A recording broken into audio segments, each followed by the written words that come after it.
क्या मजबूरी है कि मुस्लिम लड़कियां और महिलाएं ये हिजाब और नकाब पहनती हैं, बुर्का पहनती हैं? बताइए। चलो मैं सवाल का जवाब दूंगा कि मुस्लिम लड़कियां क्यों निकाब और हिजाब पहनती हैं। पहले मुझे इस सवाल का जवाब दो। घूंघट क्यों करती हैं? जब उनके पति मरते हैं तो वो अपनी चूड़ियां क्यों तोड़ती हैं? मुझे इस सवाल का जवाब दो। तुम्हारे लोग गाय का पेशाब क्यों पीते हैं? इस सवाल का जवाब दो मुझे। तुम्हारे लोग सुअर का गोश्त क्यों खाते हैं? इस सवाल का जवाब दो मुझे। तुम्हारे लोग गाय का गोबर क्यों खाते हैं? इस सवाल का जवाब दो मुझे।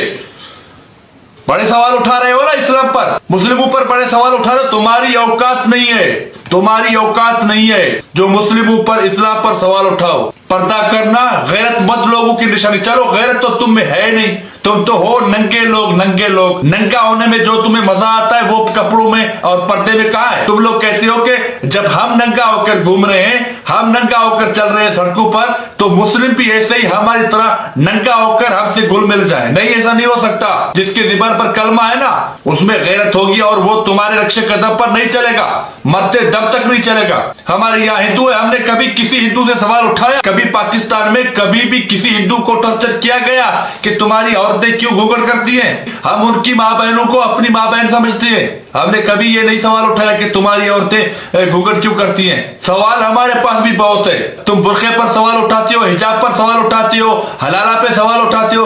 वो हमारा मजहब है, हमें मिला है इस्लाम, हम खुशकिस्मत हैं। तो इस्लाम के असूल है, हम उन असूलों पर चल रहे हैं। तुम्हारी हैसियत तो औकात नहीं है जो इस्लाम के बारे में, पर्दे के बारे में, बुर्के के बारे में, हमारी माँ बहनों के बारे में सवाल करो।